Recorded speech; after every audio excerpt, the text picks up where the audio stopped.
Welcome to the GTA Advisors Podcast. We interview Greater Toronto Area business owners, entrepreneurs, and thought leaders. Our goal is to bring Greater Toronto Area residents the best advice from our community's brightest minds. Now, here's your host, author, entrepreneur, and real estate innovator, Robert Caruso.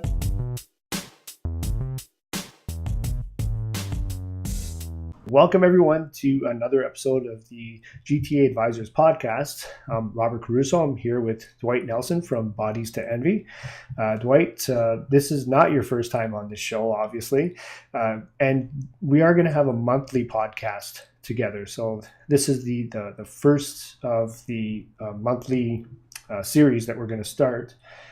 This month's topic is going to be on weight loss. Now, everybody wants to lose weight, as you and I both know.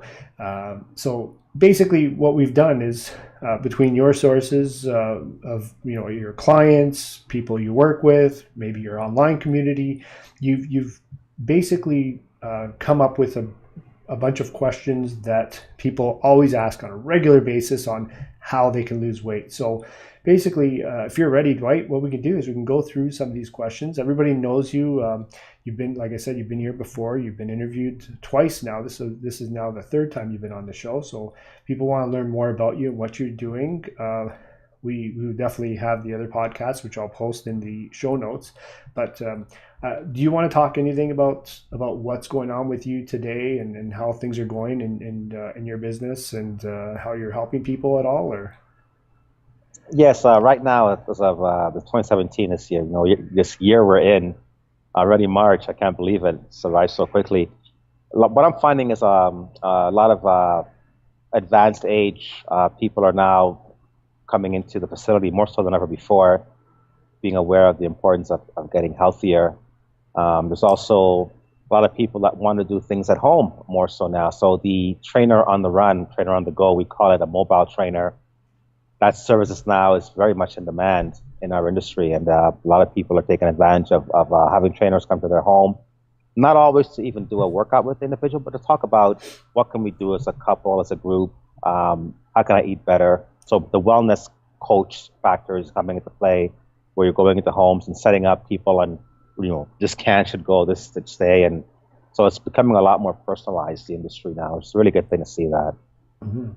So if you're ready, let's start with some of the questions that people have been asking. So weight loss, again, is the key component this month, and that's what we're talking about. So when it comes to weight loss, what's more important? Is it cardio or weight training? When it comes to weight loss, weight training I always put as number one, and here's the reason why. You have two systems that we fall under. One's an aerobic system, which is the cardiovascular, and one is the anaerobic, which would be the resistance training, the weight training. And they're both important systems in their respective ends. The problem with cardiovascular weight loss is generally what happens is it's water that we usually lose. A lot of people don't do that much weight training. They do a lot of cardio. 20, 30, 40 pounds of weight loss is not uncommon for somebody who runs or does a lot of cardiovascular on elliptical trainer or anything of such.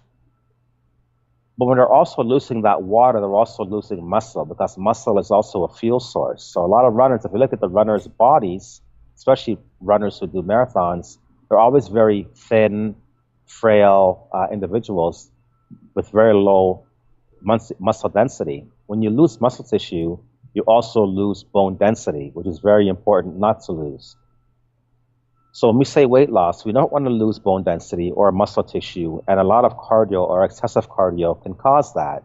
So from a healthy wellness standpoint, resistance training actually builds lean muscle, which suppresses fat cells, which also gives you an aerobic-like effect over the longer term, will definitely give you better results. And the key thing is, when we lose weight, we have scale weight and we have body fat.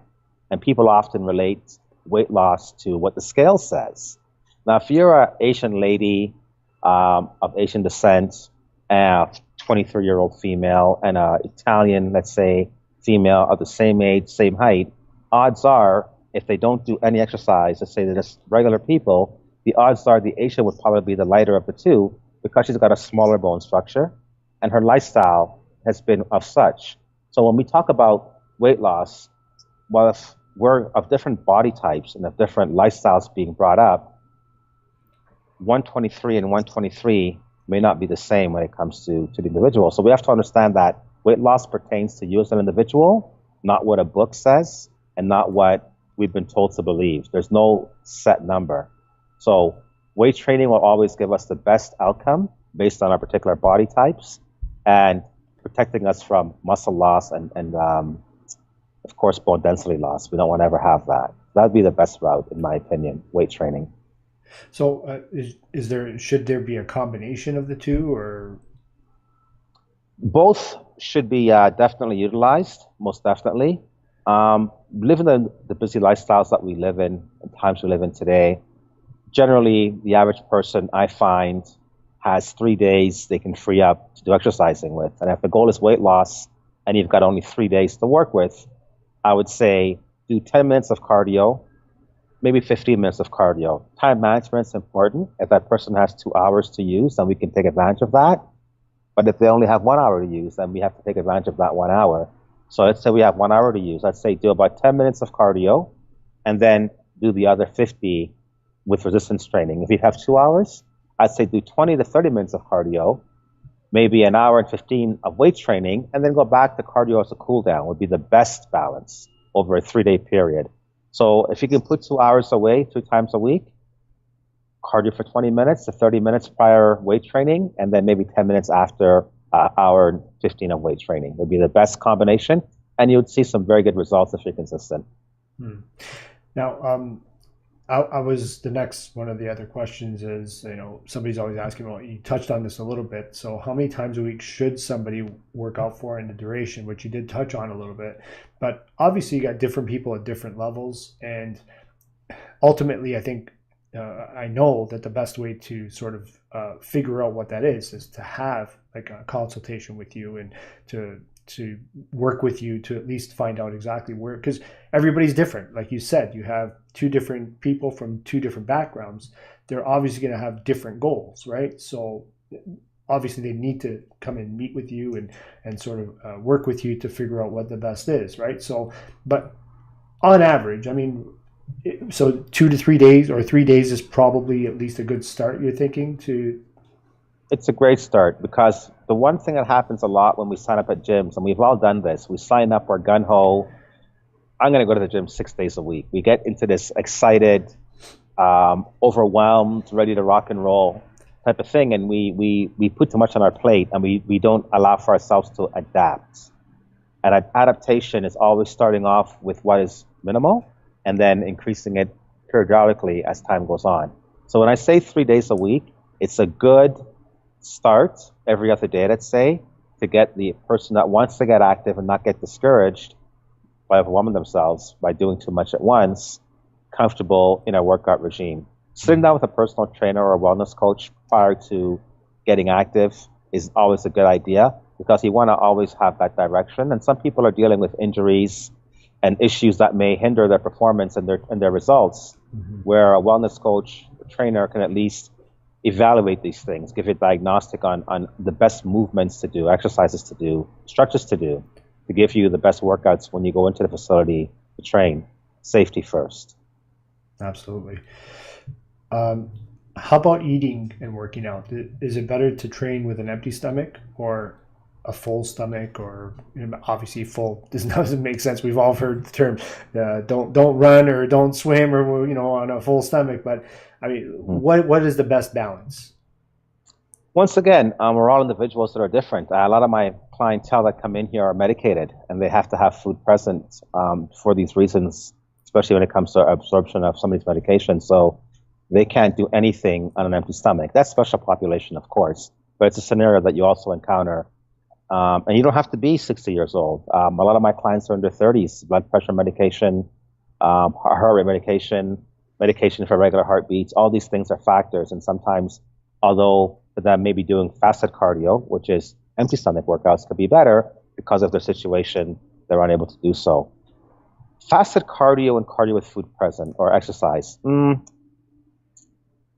My belief is the best way to do this long term is to always have a little bit of food present. And here's why. We get up in the morning. If it's a good meal in the morning, we've slept 8 hours. Our last meal now may have been 10 to 12 hours ago. I've already discussed how muscle can become a burnable source of fuel. You never want to ever lose muscle, people, and you never ever want to cause muscle to be a fuel source. It's the last thing you ever want to happen. So by having food present, you have enough energy to do a more vigorous workout, giving you a greater caloric expenditure. You burn more calories. These calories keep burning all day. And what happens is a lot of times people do a workout in the morning on an empty stomach, and then they're starving all day. Their eating is irregular because they've now shocked their metabolism, and you can't live that way.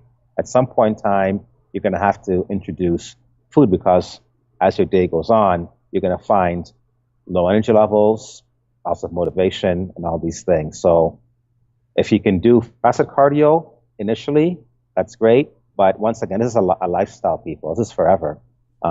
We should always remember that food is, in essence, it's key to our production and everything that we do. It's like trying to drive a car that has to go to Texas. You need a full tank of gas to get there. But, the car is going to travel quicker because there's less gas in the tank. So we'll only use a half a tank. And actually, you're going to need a full tank to get there. The concept is of such. Yeah. And another good question is multivitamins. And we've personally talked about multivitamins and how a lot of them are a waste to take. So what are good vitamins to take, or what should we be taking? I know everybody's different, but is there kind of like a sort of like a baseline that we can go by? Sure. Well, it's interesting. I had this talk the other day. I'm going to share something with you. You probably don't know, but I'll share it with you on the podcast. I actually go to a tanning salon 3 times a week. What? and it's a really nice little place, and I've been tanning for many years. I do, and well, you're a bodybuilder, right? But you have to look good on stage, right? Yeah, you're right. But even more importantly, because even in the off season when there are no shows, I'm still tanning 3 times a week. Being of West Indian descent, vitamin D is an essence for my pigmentation. And because we don't get that much vitamin D in the colder months, I'm more sickly, I've found over the years. My energy levels are different and so on. So unless I'm getting a really high dose of vitamin D, which I've been doing this year and I feel great, my overall wellness is affected. So different people from different backgrounds are going to need more of particular minerals or vitamins for this reason. And being West Indian, a lot of my fellow West Indians, we've always talked about this. Get it. And when we say tanning, it's almost laughable. It's, something that sounds almost funny, but no, vitamin D is definitely important for my background. But generally speaking, the vitamins and minerals that we all generally need, despite ethnic background, are your B's. Your B vitamins are essential. Your C's, definitely your D's, and then E, I'd recommend. Everything else you pretty much get. Even vitamin C we get in abundance, but you can never have too much vitamin C, especially in the wintertime, as vitamin C, we all know, fights off infection and is a great viral fighter when it comes to fighting off germs. So these are the vitamins and minerals I suggest. Is it better, though, going with that, is it better to try and get these sources from, say, natural vegetables? Like, I know that vitamin C, the best source of vitamin C is like from red peppers because they're far more vitamin C content than, say, an orange, right? Is it better to have vegetables rather than the multivitamin supplements? Most definitely. If we could eat that way all the time, we wouldn't need to utilize the capsule pill form.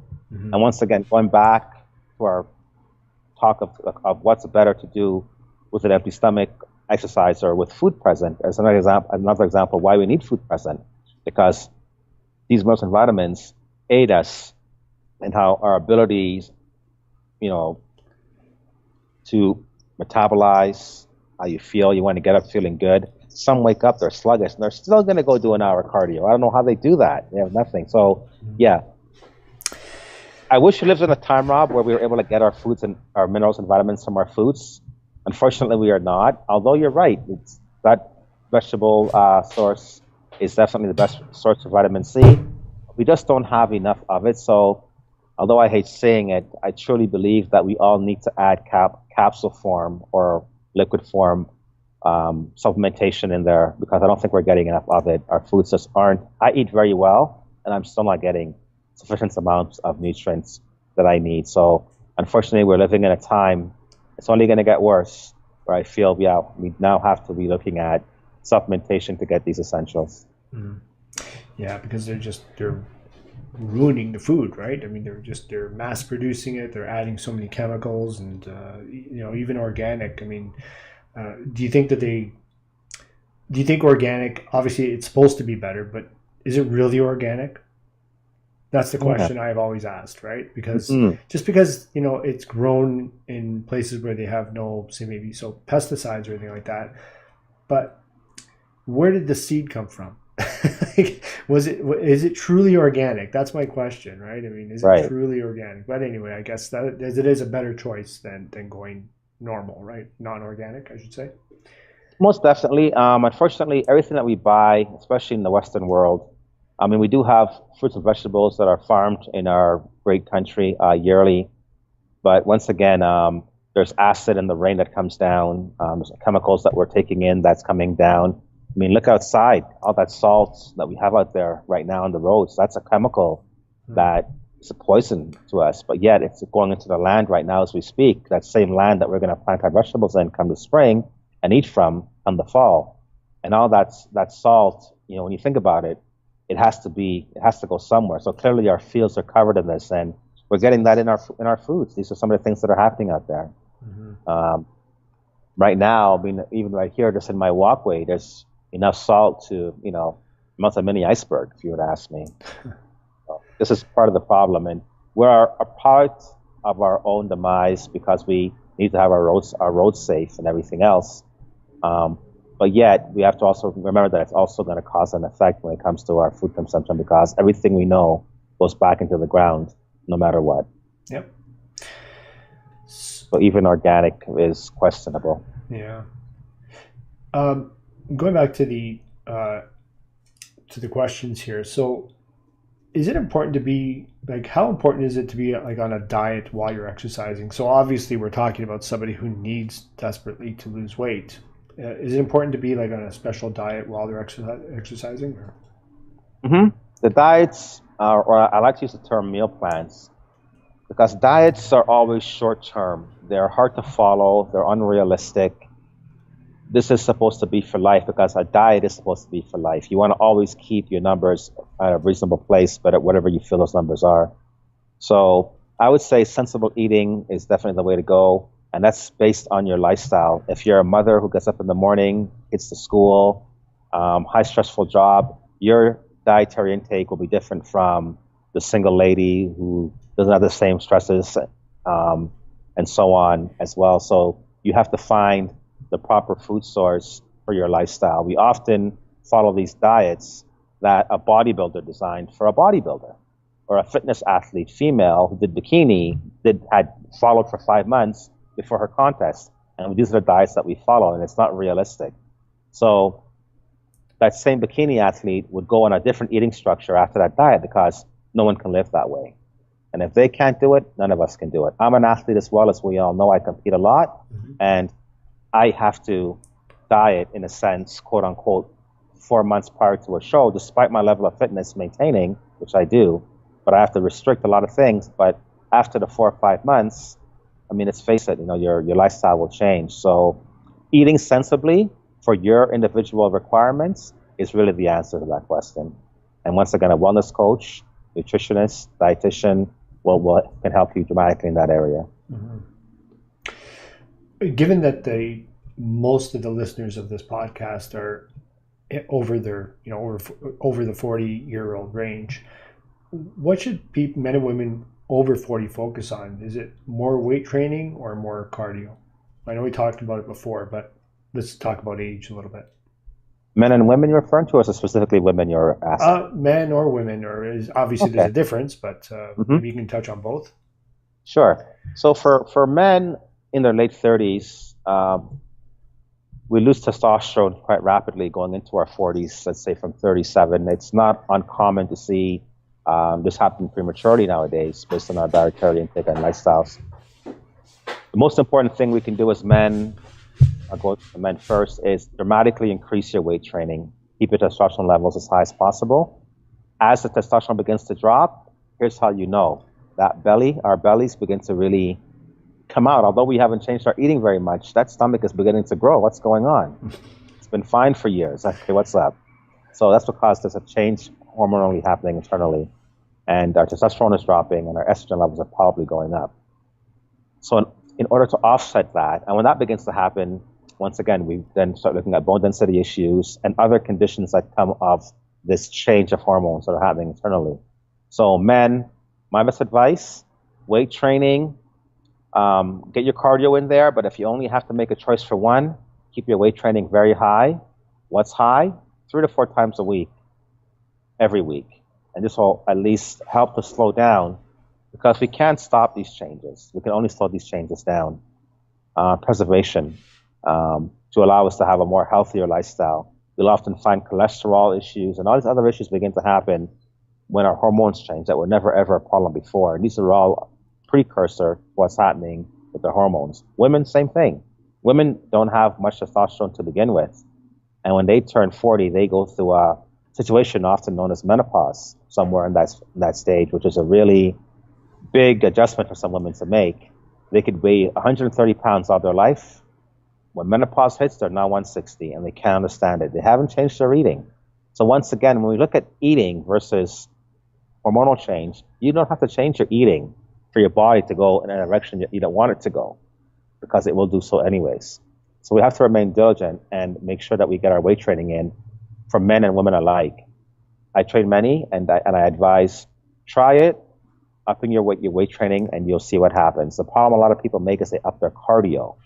And we know cardio burns lean muscle and drops bone density. So you're now speeding up that process. So excessive cardio is not needed, but moderate weight training definitely is needed for both people. Now, I sort of know the answer to this because I did have some personal one-on-one training with you. Now, stretching is something that I think a lot of people are confused about. What's the importance of stretching before you're actually doing your workout? Or how much of it? I mean, what's the best for everybody? Mm-hmm. Some people are predisposed, I should say, to having tight muscles, tight joints. They're just genetically that way. These people, and you know who these people are through evaluation. You evaluate your people when they come here, so we know who these people are. Sometimes they tell you, I've never been able to be very flexible. These people have to be stretched prior to activity. It's the best thing. It allows for better circulation. It's injury preventive. And it also allows for muscle tissue to actually get a better response when exercising for those who have this chronic condition of poor flexibility. Those who are fairly flexible, which is general population, who don't have bad flexibility at all, these individuals should stretch generally after cardio. And here's why.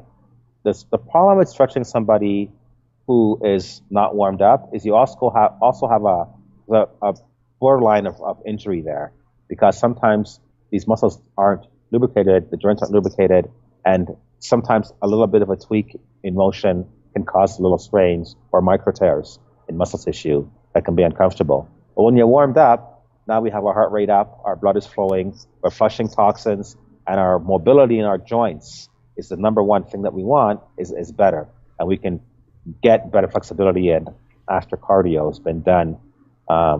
So I would suggest doing your stretching right after you've done your cardiovascular work prior to exercise. It is not uncommon to see people stretching during their workouts. Once again, if they feel tension during it, then you should stretch. Always hold your stretch for 3 to 5 seconds. Ballistic movement, that's not stretching. It takes roughly that long for a muscle to elongate. So when you stretch, hold for 3 to 5 seconds, and you'll feel this almost elastic band effect. So despite stretching before cardio, after cardio, or during exercise, always make sure you follow the 3 to 5 second rule and keep that consistent. Well, what So about everyone's different. and myself personally? I mean, I'm one of those people that I do have some parts of mostly my lower back that's very tight.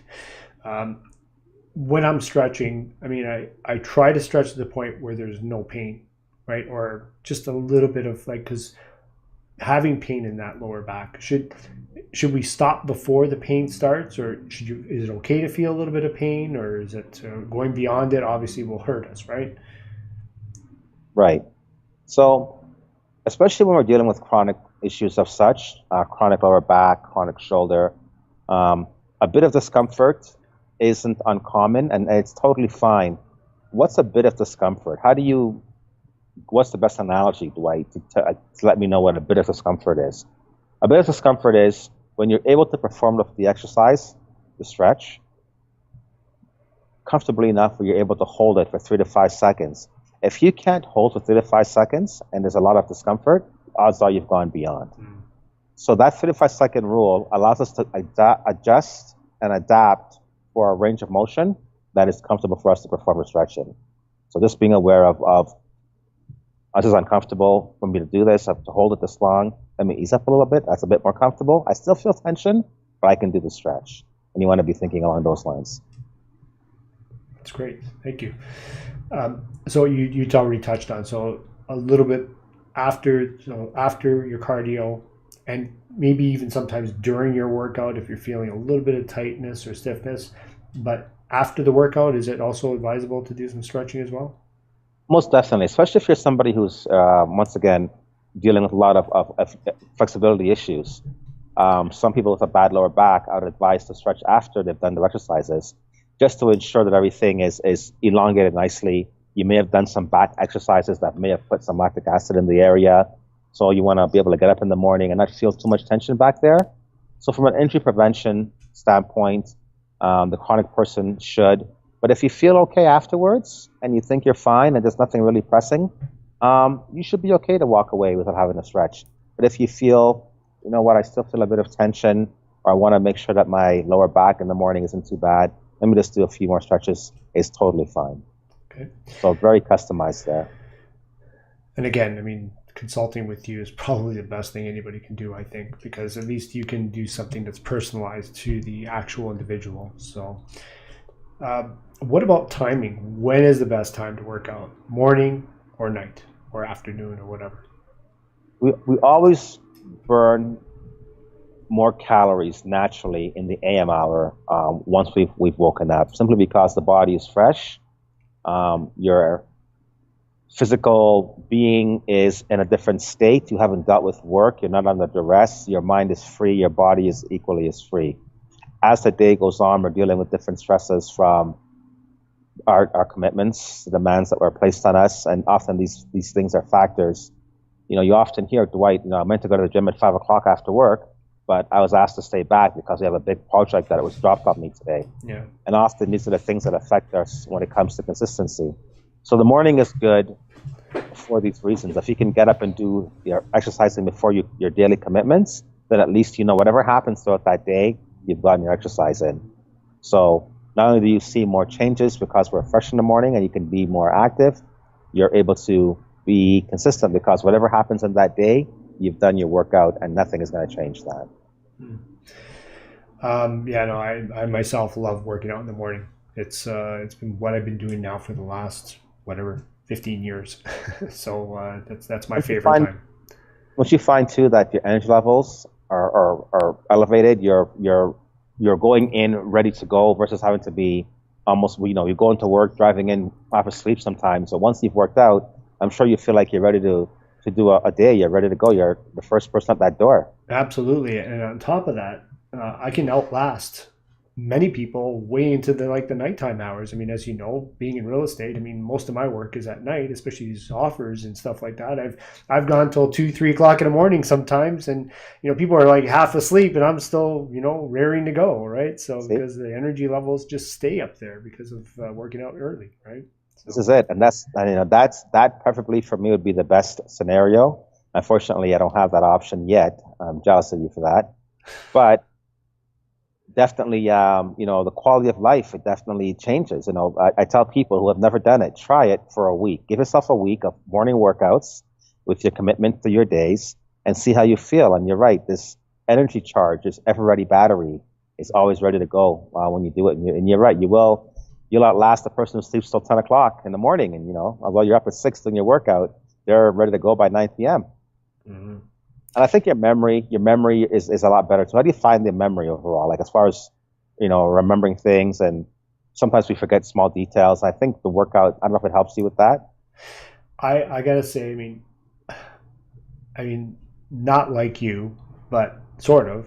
I've been working out since I was 15 years old. Okay, obviously I'm nowhere near where you are, and I still have. You've been in it, but you've been in it, so that's the key thing. You've been in it. Yeah, and I don't know what it would be like to not work out. There was maybe a time when I first got married, and my whole routine changed because my whole life changed, that I wasn't working out. And there was a time when I was like, my body was just way out of shape. I was like that pear shape, and I was not strong, didn't have the energy. But that lasted for maybe 6 months, and I said, okay, no, that's enough. So I gotta get back into working out. And so I don't know, it's been so long, but yes, if you're not working out, your mind, your body, you just have no strength, and you have no mind energy. And like I said, I can just last all day long. I have no problem. So it's a great thing. Mm-hmm. Now, as we talked about before, I have hired you to train me because as much as I thought I knew like what I scratched the surface compared to what you know. So what you taught me was truly amazing, and I truly appreciate everything that you taught me. What should somebody look for when they're looking for a personal trainer? What qualities of the personal trainer should they be looking for? Having a personal trainer who's got a background in the field, I'm going to say 15 years or more. Why 15 years, Dwight? You want a trainer who's had enough experience with clientele. Often I see the 45-year-old female and the trainer's 24. So right off the hop, it's not to say the 24-year-old cannot be beneficial for the 45-year-old female, but at that stage of life, although you may have been doing it for 7 years, 6 years, who knows, you're still learning about your own self as far as physical limitations and so on. So having the experience to work with the 45-year-old female, you should also have a trainer who understands the hormonal changes. That we can't be doing all these high impact burpee based movements because this person's susceptible to injury.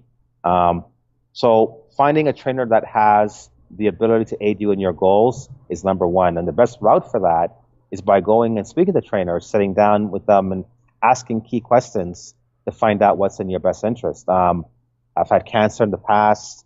I'm medicated. Are you familiar with working with people who've had my condition? And often that's the best route to go because really it's a smorgasbord of trainers out there.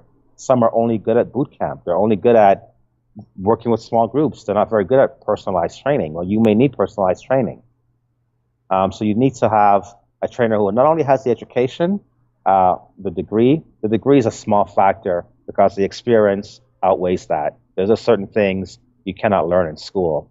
And unfortunately, in my industry, such a manual-based thing, experience overrules often when it comes to the physical adaptation and also the people relation. You need to have that comfort with your client. So people ask the key questions, make sure the person is right for you when it comes to the goals you're looking for. If you're a hockey player and you want to get better on the ice, then a land dry trainer would be a good trainer for that. If you're trying to get into a suit for your wedding, you have certain trainers who specialize in that. So it's like restaurants out there. There's so many of them, and sometimes you may only feel like sushi, and you gotta research a sushi restaurant. So it's specific for your needs. You had like you said, you had a bad back. I've got a background in rehab. I was able to work with you, give you a program that was able to strengthen your back and get you to a stage where you can go forward and continue onward. And that's what it's all about, where some other trainers may not have any experience there and may hinder that when it comes to you going forward. So meeting the mandate is very important for your best interest. The big craze is protein shakes these days. How important is it to take these protein shakes, and when should somebody take them? Protein shakes is something that are a supplement designed to fill the slot when our dietary intake is not the best when it comes to eating. I'm not the biggest fan of them because they are man-made. There's fillers and whatnot. We can't get around that. But I have to also admit that it does help the individual. I'm guilty of it as well, to have something quick on the run when food is not, available at the time, and we all have these things happen to us. So they are important for that reason. I highly recommend going organic. Vegetable-based protein is the way to go if you have the option. Why? Because the animal-based proteins, there's often a lot of other additives in the animal-based proteins that sometimes cause bloatiness and other side effects in people who use them, water retention and so on. So keeping it organic, vegetable-based is the way to go. So number one, keep it that way. And when making these organic shakes, the most important thing is to, add a bit of zest to it. So I say to people, put some glutamine, if there's not enough glutamine, 5 grams of glutamine in a protein shake. Glutamine is a great muscle builder, and it's also an essential for us as well. So by adding a bit of glutamine to your protein shake will dramatically affect your overall performance and the results with it. So they are important if you're eating as poor, which many of us have, these poor eating habits. It's a part of our society. So they now have a role in it. Preferably, people, if you could eat and avoid them, it's the best route. But we all know we have these lifestyles we lead, and they come into play. So yeah, they do have their importance. Oh, excellent. Thank you for sharing that. So when it comes to kids, what is the best age for them to start exercising? Because many people have kids that listen to this podcast. I mean, and we want them to be healthy, but is there a good age where they should start? Around age 5 is a great time to introduce team sports. You want to find out, your child's capacity. So maybe getting them in a swimming program or gymnastics or soccer is exercise. Clearly, they're not going to be weight training at that stage of life. So you can actually begin getting your children active as early as 5 years old. It's a great thing, especially dealing with the child obesity problem that we're currently facing in our society. This will dramatically help to affect it as time goes on, keeping it suppressed. By age 14, 15, we can begin to introduce weight training on a very passive level, introducing children to, cardiovascular machines like treadmills and understanding how to utilize that. Because now they're not at a stage where they're going into puberty and they're going to begin to store a bit more body fat. They're maturing quite quickly, and they've got the mental capacity to understand, how to utilize the equipment safely and so on. Where at 5 years old, clearly not going to happen. So by age 13, 14, definitely parents, get your children involved if you can in resistance training programs, and this will dramatically affect them as time goes on as well. So there's no need to wait much later than that. Some are like, oh my God, if my son or daughter begins weight training at age 13, 14, it's going to stunt her growth or his growth. We've often heard that. I don't know where it came from. No, here's what happens. We're all predetermined to be a certain height and a certain weight. It's in our genetic genes. It's like saying, Robert, don't lift weights if you're not 13 yet, because those brown eyes you have are going to turn blue. I wish there was such a thing. So that's the best analogy. It's not going to happen, people. Trust me when I tell you that. So just to reassure the parents out there, no, your children's growth is not going to be stunted if they begin exercise at age 13, 14, because their blue eyes are blue eyes regardless of what age they start, type of thing. But no, it's a good time. And I have many teenagers here of that age group that use the facility and are doing quite well. And the parents are quite happy they're doing it. It keeps them out of trouble. keeps the video game console put away for a while, promotes wellness, awareness, discipline, and makes you at least accountable for your own overall health. So that's important. And that's a good age to start with those things as well, these lessons that come with it.